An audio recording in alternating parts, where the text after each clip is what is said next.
Hey, and welcome back to Expat Your Life slash Life by Abe. I'm coming to you today with a new interview. We're interviewing Alfie. Alfie here. We work together, and I wanted to get him on to share his story. It seems interesting. I know a little bit more than you do, but I'm gonna ask some questions just to get us started. Alfie, welcome to the show. Thank you very much. And where are you from? I am from Bristol in the UK. It's about 2 hours outside of London. Okay. If you're from Bristol, then we'll kind of call it mini London. It's just nicer. Everyone's a lot more friendly, but it's very open, very accepting. It's a really nice place to live. It's quite hard to leave there for that reason. Okay. Okay. So it's hard to leave, but you did leave. What prompted that? Um, it's something I've always known I wanted to do. My dad spent I think over 6 years outside of the country traveling. He gets his pension really late because of it.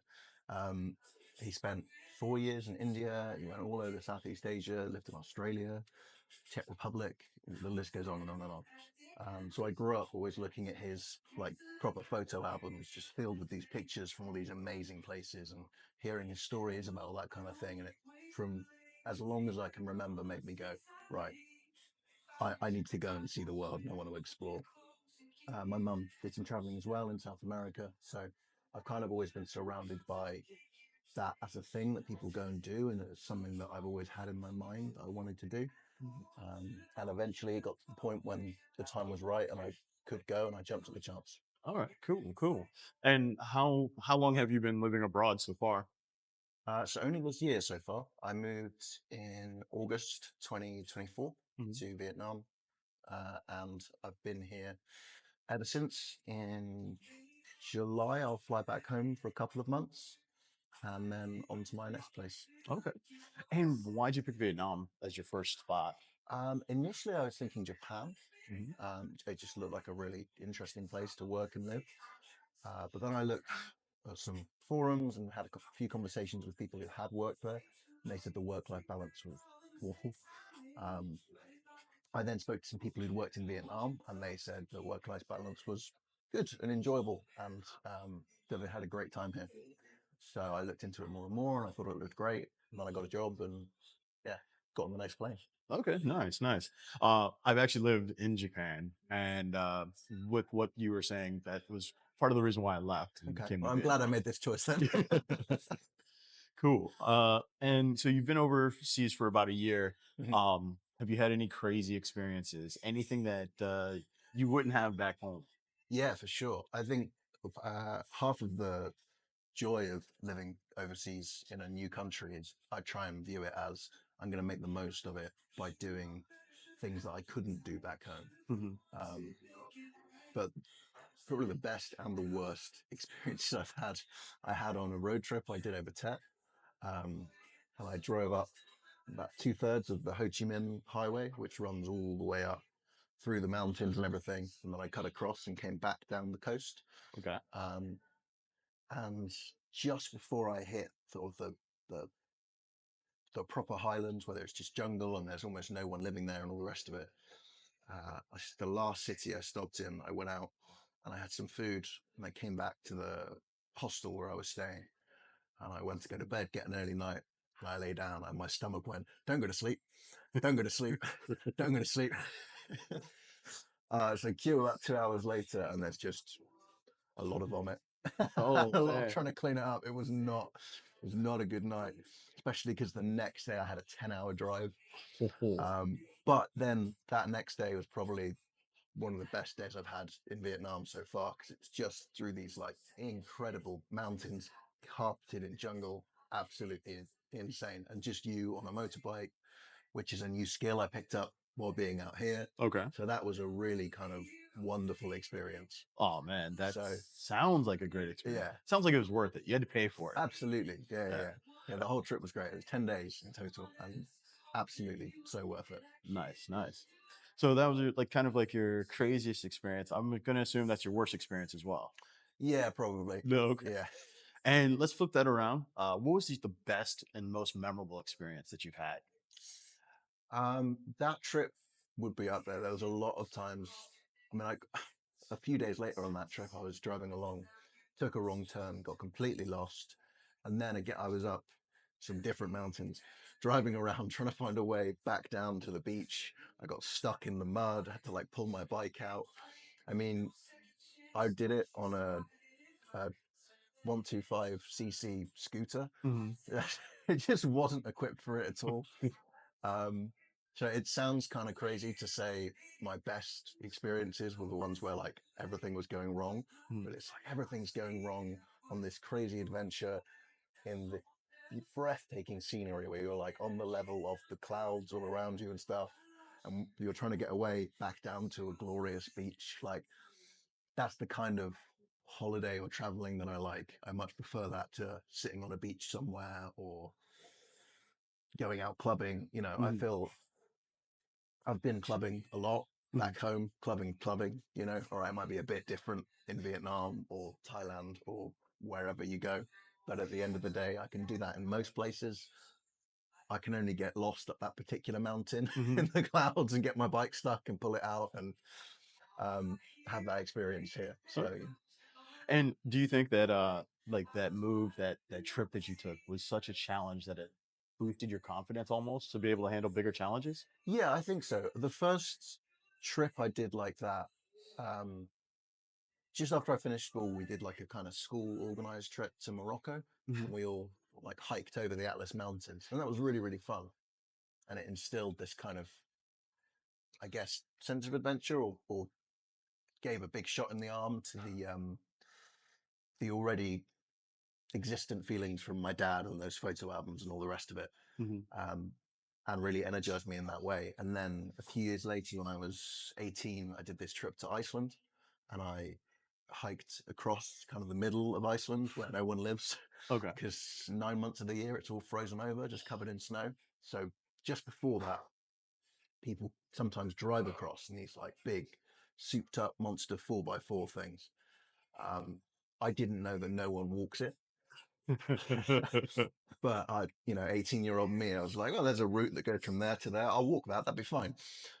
So I rocked up to the bus station in Reykjavik, in the capital, with my big backpack on and gas canisters and a little cooking stove and my water. And I said to the guy, "How do I get a bus to here? I'm going to do a hike." He's like, "You can't get a bus to there. No one really gets buses outside of the capital in Iceland because everyone drives because it's not enough population wise. The population of the country is smaller than the population of my hometown. Wow. So, Yeah. um, so I blagged my way onto a tour bus and just I promised I won't get off. And I got off at this location that was kind of near to my start point, walked there. But before I left, I said to the lady who was in charge of the tour bus, just so you know, you guys can go on ahead. Don't like wait around for me. I'm gonna walk that way. She said, don't do that. You'll die. But I was like 18, a bit of an idiot, and kind of went, well, I've come this far and I've told everyone back home I'm gonna do this thing, so I can't not now. So I did that, and it was amazing, terrifying but amazing. So when I got out here, um, I've got a very, as you know, Mhm. busy work schedule, and we don't get a lot of time to go off and do trips. So as soon as I found out I've got a week over Tet, I was like, right, I'm going to do another big trip. Push myself, go and see what I can see, Okay. have an adventure. Going off a little off topic here because something kind of piqued my interest. How are you documenting your travels? Historically, I've not been that great at it. I've got a little GoPro that I took with me to Iceland and took some pictures and things. Um, this recent motorbike trip, I took a lot of pictures, recorded it on Instagram, just some stories and things. Mhm. I did I do a bit of filming on the GoPro of some of the bits on the bike, which I haven't sorted through yet, but I will do. Okay. But yeah, I've started keeping a proper document of it because yeah, it's worth doing, isn't it? It is. Well, you also said that your father, looking at his picture books, inspired you. So later on down the road, if you have kids, this Yeah. would be a good way to No, inspire them. there's definitely enough there for that. I'm not a big social media poster. I don't like. It's not really my thing, but Mhm. it, it's certainly something worth documenting, and I am putting some of it on there. Okay. Okay. Excellent. All right. And so that best and worst experience. in your travels, in your time, is there anything that you would have changed about your approach to coming overseas, or anything that Um, you would have changed in your travels period? I don't think so, because I try and take the view of if you make a mistake, learn from it, don't hang on to those regrets. I mean, there's been lots of things that have surprised me, and I think that is the biggest lesson I've learned is okay, go into it prepared and make sure you've got your visa and your passport and your documents and you know when you're staying and you've got the apps downloaded so that you don't get scammed by a taxi at the airport and all of those things that you can take as practical steps. Mhm. And there's a wealth of information if you take your time and do your research on like how to avoid those scams and the sort of things to look out for. But equally, there's a degree of you have to accept you're coming to a completely strange place. You can prepare all you want, and you should prepare, um, but also be prepared that it's all going to go wrong at some point, and you're going to have to improvise and think on your feet a little bit, and that's kind of part of the fun.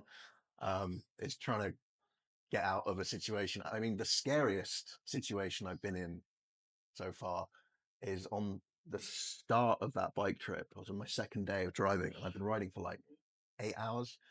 Um, I was kind of in the middle of nowhere, and then came around this corner and 4 or 5 policemen walked out to the middle of the road shouting in Vietnamese, waving me down. So I pulled over and they just started shouting at me in Vietnamese. And I was like, and trying to let them know that I was English and probably pronouncing it wrong. And starting to worry. And then they didn't grab me, but they like kind of got around me. One of them put his hand on my back and they sort of frog marched me across the road into this little cabin and sat me down across the scariest looking man I've ever met in my life. I mean, he had like what I could only describe as war crime eyes. Okay. It's just like, okay, this guy's seen some stuff. Um, and I kind of took the hint that there was probably a bribe needed Mm. here. I got my wallet out and didn't realize that I still had my GoPro around my neck filming with the little red light flashing. And they went ballistic, I think, because they thought I was trying to record them taking a bribe or something. And I was like, no, it's for the scenery, it's for the scenery. And eventually paid the bribe and left. Mm. That was quite terrifying. Second day into my trip, I was like, take the money, just let me go. I can imagine. I can imagine. Yeah. And I think that's on the, if there was a Vietnam expat bingo card, Yeah. that would definitely be on Yeah. it. There's for sure. I mean, you get it in Ho Chi Minh City. I think it was more intimidating because it was a small cabin in the middle of nowhere, Yeah. you know. But yeah, it's definitely one of those experiences that you have to have at some point. Yeah. But when you leave that, you're just like, oh, I survived that. And Yeah, the adrenaline kept me going. Like I was not sleepy. I didn't struggle to stay awake for the rest of that trip that day. It's like 3 hours. Just let's go, let's go, let's go. put that as far behind me Yeah, as let's get possible. some miles between me and them. Yeah. I get that. I get that. So in your almost 1 year so far, your experience, in your opinion, has been like great, right? Yes, yeah, definitely. It's seismically different from anything I've experienced before back home, which is exactly what I wanted. Hmm. Um, I was looking at teaching English jobs in Europe and in Australia and in America, and all this stuff kept popping up. Um, but for me, that's sort of not the point. Hmm. I don't particularly want to teach English somewhere that's got a lot of the same cultural norms and touchstones and all the rest of it because that's very close to what I know and what I'm used to. I lived in Bristol, and I love Bristol, but I lived there for a long time.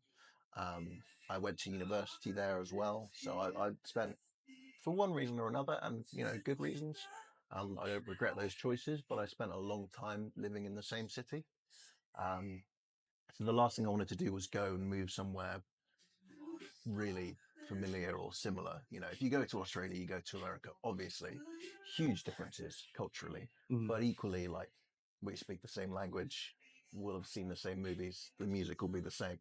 Yeah. There are those touchstones. Whereas here, and it's one of the challenges, certainly, but the cultural touchstones are so far apart. If you ask them what music they like, they're probably going to say K-pop. Um, I mean, all power to you, but that's not really my job. Not something I've been exposed to very much. If you've seen a couple of animes, then you might have some talking points. But yeah, you have to work a lot harder. But I Mhm. think it's more immersive and it's more rewarding for that. Okay, excellent.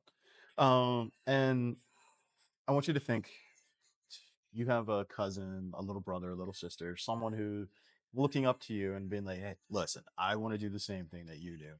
What would be your advice to them? I think you've got to make sure that after you've prepared and you've done your due diligence and all the rest of it, you should know why you're going. Because I think I meet a lot of people and maybe they're running away from something. Hmm. And I don't think, I think a lot of people are out here and they're not fully in the mindset of just wanting them to open themselves up to the experience and experience another culture and see what another part of the world is like. I think if you bring your preconceptions about what the world should be and how people should interact and what customs and behavior are normal to the place you're staying, you won't have a very good time because you're trying to superimpose something radically different onto the place you're in.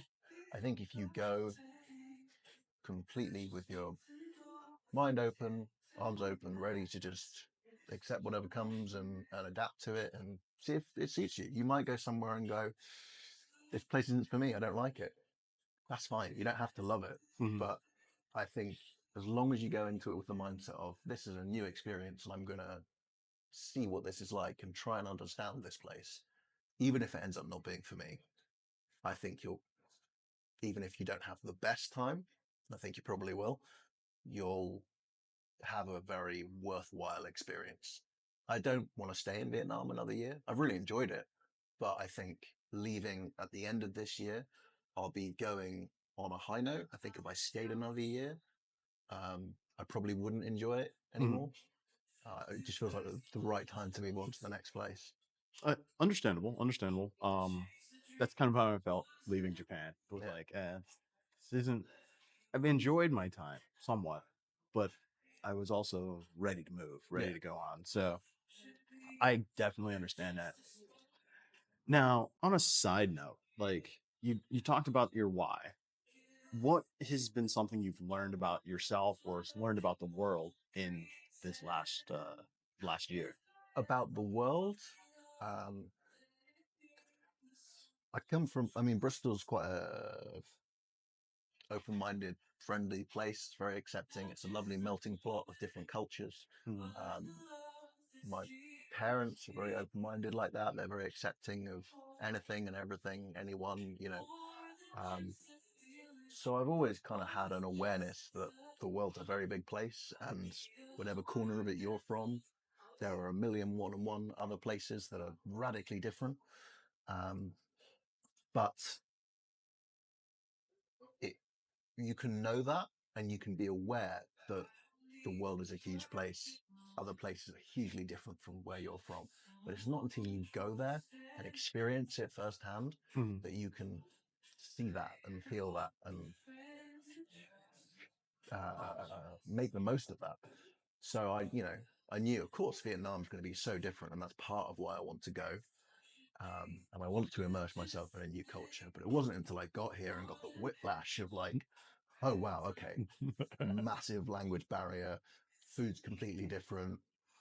You can't like initially I was like, is everyone really mad? I heard everyone in Vietnam was really friendly, and then I realized no, that's just normal talking. They're not yelling. Mm. You know, the horns as you go around, as you're driving around, people beep constantly. In the UK, if you beep your horn, it's like really rude. Like someone might get out of their car to have a go at you. It's a big thing.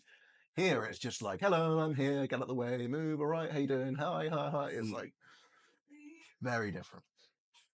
So Have yeah. Have you started driving like that? Have you started driving Oh honking yeah, your yeah, yeah. horn You've a got to lot lean more? into it. You've got to drive like a menace out here, otherwise you won't get anywhere.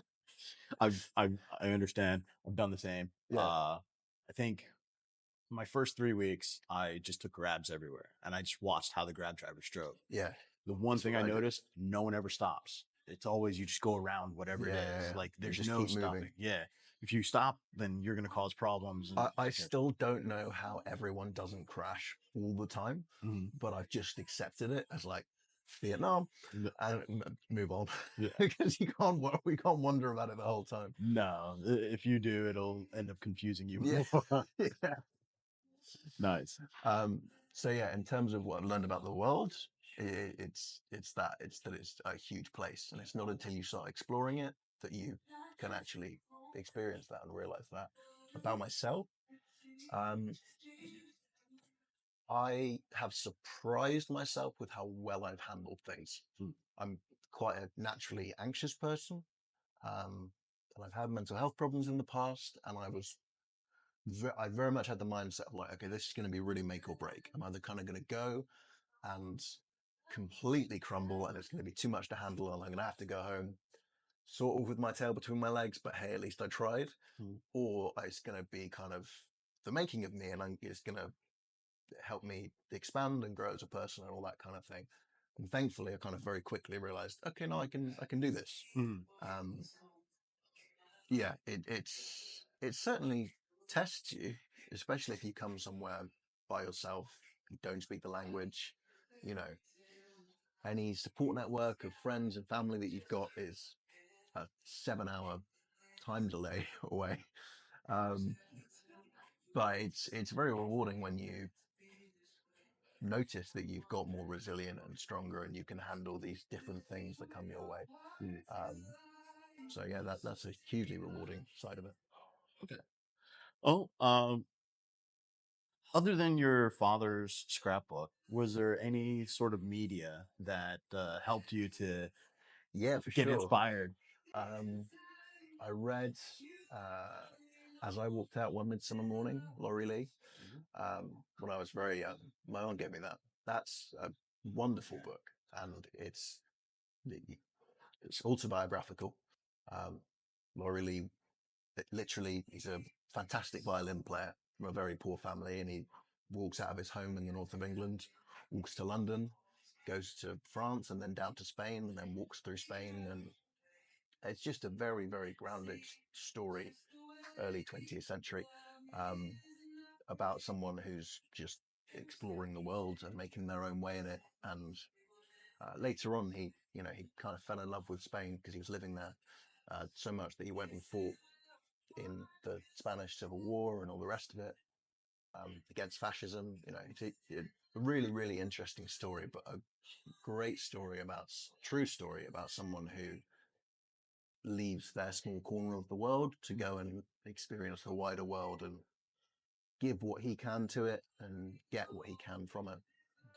Um, Che Guevara's Motorcycle Diaries as well. Mhm. That's, again, he leaves his home, explores the wider world, finds his passion. Um, Does it on the back of a motorbike as well, which is pretty cool. Um, that and then I remember always and still do love watching nature documentaries, particularly BBC ones, because you can't beat David Attenborough. No. Um, and I've always watched them with a sense of like, wow, the world is incredible. It's huge. I want to see that. I want to see that. I want to see that. I want to see that. I want to see that. That's always inspired me to want to go and like, I want to see that thing or experience that kind of place or whatever it might be. The thing that finally gave me the impetus to do that Iceland trip.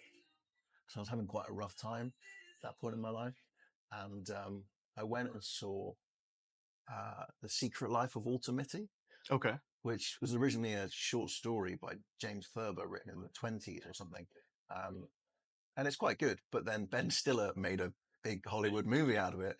And in that, one of the places he goes to is Iceland. Mhm. And I saw that and went, that looks cool. I'll go there. And it's the movie about kind of starting living and getting out of your own head. And that's appealed to me in a big way. So between those things, anything that carries the message of getting out of your own head, your own preconceptions, and just going and kind of opening your eyes and seeing Mhm. all that there is to see, because there is so much to see. There is. Now, I want you to think like your best mate back home. comes to you, they're in a transition phase, part of their life, and they're struggling, and they're like, Alfie, I want to do what you're doing. I want to travel. I want to do stuff. If you could only boil it down to one sentence, what would you tell them in one sentence to inspire them? I tell them to take the leap. Hmm. If you don't, if you want to do it and you don't, you'll always be asking yourself, what if I had? Hmm. But if you do it, what's the worst that can happen? Yeah. Yeah, well, you might not enjoy it. You'll come home, you'll carry on with your life, but you'll know that Hmm. you've tried it. So I just tell them to take the leap, do it. It's the only way to know if you're going to, if it's for you. And I always thought it would be, Hmm. but I had concerns about my health, about how I'd manage, and I'm so glad I did. And now, eventually I want to go back to my hometown, my city, my corner of the world, try and help make it a better place. Hmm. Um, Teach there, I worked in a wonderful but very deprived school in a deprived part of my city for a long time. And the people there, the staff, absolutely incredible. The kids are wonderful.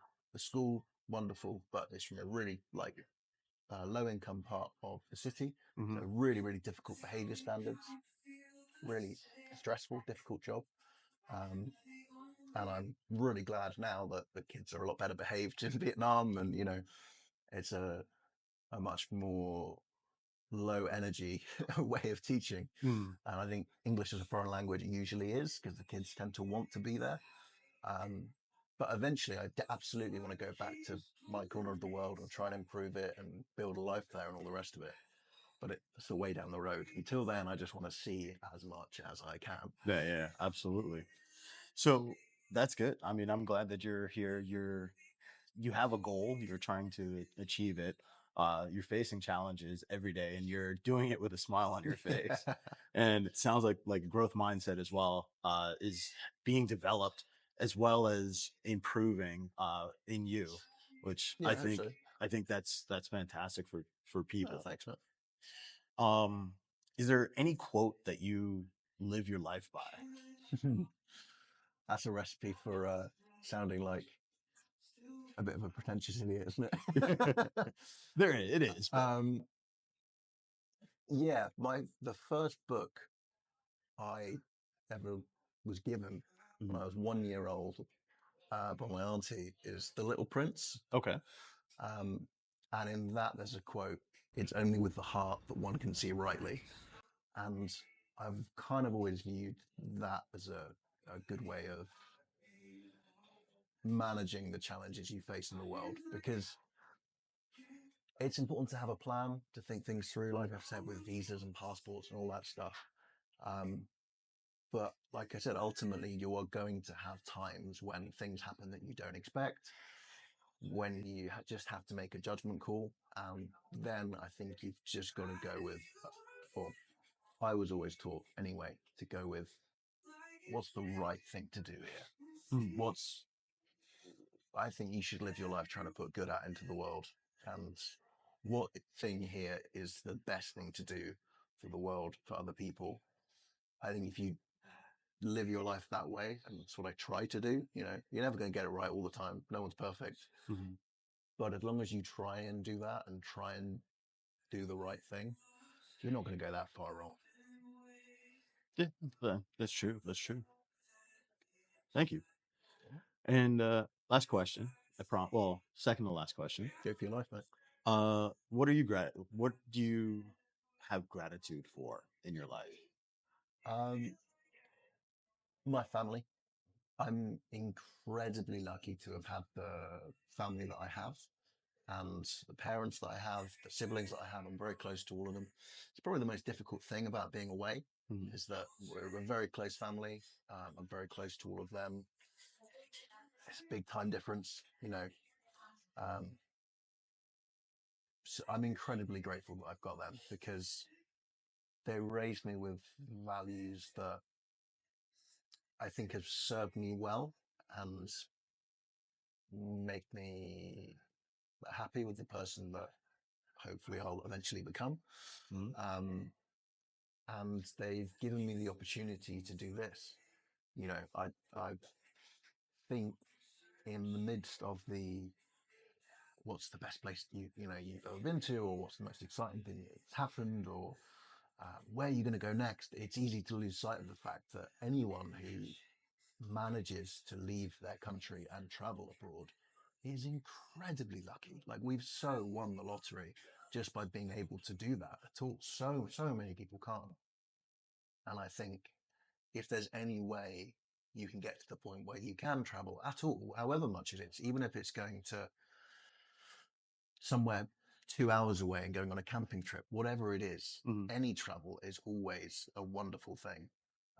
But being able to do this sort of travel and live in this way is something that's partly due to the mindset they've given me and partly due to the opportunity that I've had from them. So yeah, my family is the biggest thing I'm grateful for. Oh, awesome. And if anyone wants to connect with you and ask you deeper questions, are you willing to answer them? Yeah, sure. Okay. How can people get in touch with you? My Instagram is Alfie, Alfie, B.C. Um, yeah, that's only really on Instagram. Anything else is there's not a whole lot on there. Um, and then I do want to give a quick shout out to my mum's charity. Like I said, my morality and philosophy and way of looking at the world, in large part, I get from her. And she is co-director of this charity. They're a wonderful charity. They do loads of work with refugees, asylum seekers, just people who really need help in Bristol, helping them get settled. And they're called Aid Box Community. That's one word on Instagram. Okay, great. Well, Alfie, thanks for sharing your story today. No worries, man. If there's anything we can do for you in the future, let me know. Thanks, mate. Thanks for coming on. Total All right. pleasure. Thank you.